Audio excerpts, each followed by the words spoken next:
Game 2 of the World Series in Kansas City. The Royals with a 1-0 series lead over the Mets. The fans at Kauffman Stadium certainly fired up for this one. Johnny Cueto on the hill for KC going up against Jacob deGrom. Pick things up, scoreless game, bottom of the first. Alcides Escobar perhaps with a little deja vu at the dish, facing deGrom. First pitch swinging into right. He does it every night. And he's now 6 for 12. Escobar leading off a ball game. This is the first half inning that either team has had more than one base runner. Granderson and Murphy have walked, so 2 on 1 out to Cespedes. And the pitch. Swinging a ground ball to third. Moustakas has it. Steps on third. Throws to first. Not in time, or it took Hosmer off the bag. Close at first. Hosmer stretching to the right field side was ruled coming off the bag by first base umpire Mike Winters. It looked like Hosmer's foot just came off the bag as the ball hit his glove, so the Royals will not challenge. The Mets are still breathing with runners at first and second, 2 down to Lucas Duda. Left-hand batter hits a little bloop over third. That is down for a base hit. Rounding third and scoring is Murphy. And the Mets take a 1-0 lead, and there you go, the double play. The Royals did not turn, and the Mets turn it into a run. 2 on with nobody out, 0-2 the count. deGrom. And it's a little soft liner in the center field for a hit.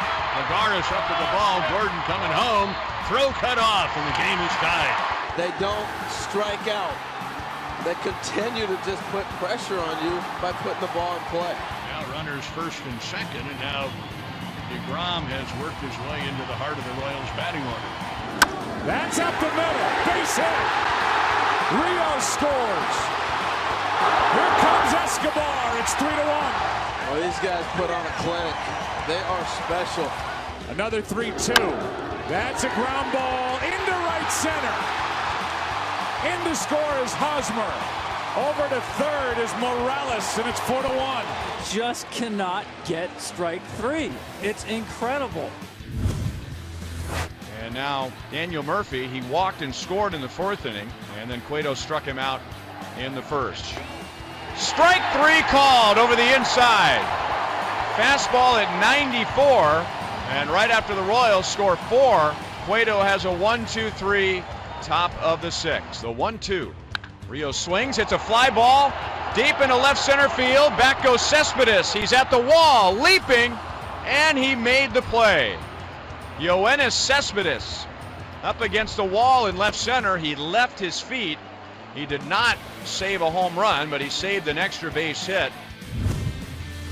He faced 3 in the 1st, 3 in the 2nd, 3 in the 3rd. Then the 4th inning he struggled, and then faced 3 in the 5th and 3 in the 6th. So he's faced the minimum in 5 of 6 innings tonight. Swing and a miss. He got him with a changeup down. Well, Joe, this is where the Kansas City Royals do their best work. 2 strikes. To the shortstop off the glove of Flores. Moustakas scores. Down to second is Gordon. Holding at third is Perez. And it's 5-1.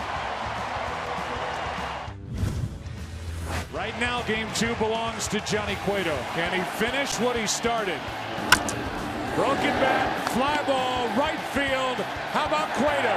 Royals up 2-0. Johnny Cueto, the story in this one. He goes the distance, allowing just 1 run on 2 hits. He becomes the first pitcher since Greg Maddux in 1995 to throw a complete game in the World Series, allowing 2 or less hits.